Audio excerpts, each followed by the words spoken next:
విద్యార్థులకి శాపం బాబు ప్రైవేట్ జపం అంటూ కొత్త మెడికల్ కాలేజీలకు అడ్డుపడ్డ కూటమి సర్కార్ కన్వీనర్ కోట సీట్ల కోత ఏపీలో గత ఏడాది 700 ఏడాది 1750 ఎంబీబీఎస్ సీట్లు పోయే 2 ఏళ్లలో 2450 మెడికల్ సీట్లు కోల్పోయిన మన విద్యార్థులు సీట్లు పెరగకపోవడంతో మనకు తీవ్ర అన్యాయం. వైద్య విద్య కళలు ఆవిరి. ఏపీ తెలంగాణ మధ్య మెడికల్ సీట్ల కటాఫుల్లో తీవ్ర వ్యత్యాసం. తెలంగాణలో నీట్ ఓపెన్ కేటగిరీలో 406 మార్కులకే కన్వీనర్ కోటలు ఎంబీబీఎస్ సీట్లు.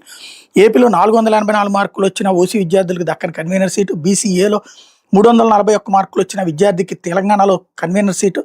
అదే విభాగంలో 100కు పైగా మార్కులు అదనంగా తెచ్చుకున్న ఏపీ విద్యార్థులకు నిరాశ. దేశ చరిత్రలో మెడికల్ కాలేజీలు తమకు వద్దని చెప్పి చరిత్రకెక్కింది. చంద్రబాబు ఒక్కరేనని సర్వత్రా విమర్శలు. మన విద్యార్థులకు మెడికల్ సీట్లు, పేదలకు చేరువలు, నాణ్యమైన సూపర్ స్పెషాలిటీ వైద్యం లక్ష్యంగా ఒకేసారి 17 మెడికల్ కాలేజీల నిర్మాణానికి మాజీ సీఎం వైఎస్ జగన్ శ్రీకారం అన్నట్టు వార్తని హైలైట్ చేశారు. ఇది మాత్రం ఖచ్చితంగా ఇది ఓట్ల మీద ప్రభావం చూపెడుతుందో లేదో తెలియదు, కానీ రాష్ట్రానికి మాత్రం అతిపెద్ద ద్రోహం. జగన్ అనేటటువంటి వాడి మీద కోపం ఉంటే జగన్ మీద కేసులు ఎట్టుకొని జగన్ ఏమైనా చేయండి, కానీ జగన్ తీసుకొచ్చినటువంటి కాలేజీలు అతనికి పేరు వస్తాయి అని చెప్పి ఆగడం ఏంటో నాకు అర్థం కాలేదు. ఇప్పుడు ఆ లెక్కనైతే ఎన్టీఆర్ హెల్త్ యూనివర్సిటీ అన్నటువంటిది ఎన్టీ రామారావు గారు తీసుకొచ్చినటువంటిది.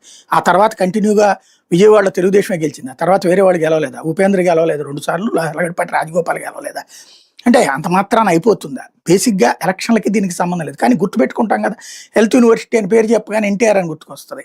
అట్లాగే ఇక్కడ చంద్రబాబు గారి టైంలో కనుక ప్రారంభమైతే బాబు గారి పేరే గుర్తుకొస్తుంది కదా. ఎందుకు చెడగొట్టుకుంటున్నారు? జగన్ వాటిని ప్రతిపాదించాడు, అన్నీ అవ్వలేదు కదా, అతను ఒక 7 చెప్పుకుంటాడు, మిగతా 10 మనం చెప్పుకోవచ్చు కదా. అది చెప్పుకునే అవకాశాన్ని కోల్పోతున్నాం కదా. ఇంకోటి, విద్యార్థుల జీవితాలతో చెలగాటం అంటే ఎందుకు? మధ్యతరగతి ఎక్కువగా తెలుగుదేశాన్ని నమ్మేది, వాళ్ళనే ముంచుతున్నాం కదా మనం.